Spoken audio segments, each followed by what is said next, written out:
മണിപ്പൂരിൽ ബി.ജെ.പിക്കുള്ള പിന്തുണ പിൻവലിച്ച ജെ.ഡി.യു.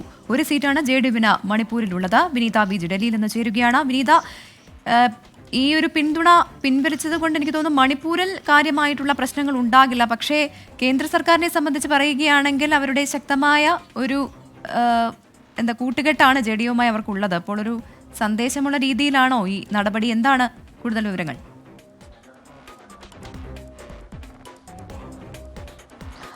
തീർച്ചയായും പ്രവിത സൂചിപ്പിച്ചതുപോലെ തന്നെ ഈ ഒരു പിന്തുണ പിൻവലിച്ചതുകൊണ്ട് മണിപ്പൂരിൽ സർക്കാരിനത് കാര്യമായ രീതിയിൽ ബാധിക്കില്ല. കാരണം 37 ബി.ജെ.പി. എം.എൽ.എമാർ സർക്കാരിനുണ്ട്. ഇത് കൂടാതെ തന്നെ നാഗ പീപ്പിൾസ് പാർട്ടിയുടെ പിന്തുണയുണ്ട്. ഒപ്പം മറ്റ് 3 സ്വതന്ത്ര എം.എൽ.എമാരും സർക്കാരിനെ തന്നെയാണ് പിന്തുണയ്ക്കുന്നത്. നേരത്തെ NPP-യും മണിപ്പൂരിൽ സർക്കാരിനുള്ള പിന്തുണ പിൻവലിച്ചിട്ടുണ്ടായിരുന്നു. ഇപ്പോൾ ജെ.ഡി.യുവും അതേ രീതി തുടർന്നുകൊണ്ട് ആ പിന്തുണ പിൻവലിച്ചിരിക്കുകയാണ്. ഇനി പ്രതിപക്ഷ ബ്ലോക്കിലായിരിക്കും ഇരിക്കുക എന്നുള്ള കാര്യം ഗവർണർക്ക് അയച്ച കത്തിൽ ജെ.ഡി.യു തന്നെ വ്യക്തമാക്കിയിരിക്കുകയാണ്. നിലവിലെ മണിപ്പൂരിലെ സംഘർഷം തുടരുന്ന പശ്ചാത്തലത്തിലാണ് ജെ.ഡി.യു ഇത്തരത്തിലേക്കൊരു നീക്കത്തിലേക്ക് എത്തിയത് എന്നതുകൂടി ശ്രദ്ധേയമാണ്. നിലവിൽ സർക്കാരിനെ ഇത് ബാധിക്കില്ല എന്ന് തന്നെ നമുക്ക് പറയാം. പക്ഷേ അതേസമയം ഈ ഭരണപക്ഷത്തുണ്ടായിരുന്ന ഒരു എം.എൽ.എ അദ്ദേഹം ഇനി പ്രതിപക്ഷത്തേക്ക് മാറുന്നു എന്നുള്ളത് തന്നെയാണ് ഏറ്റവും പ്രധാനമായും അതിൽ ചൂണ്ടിക്കാണിക്കാനുള്ളത്.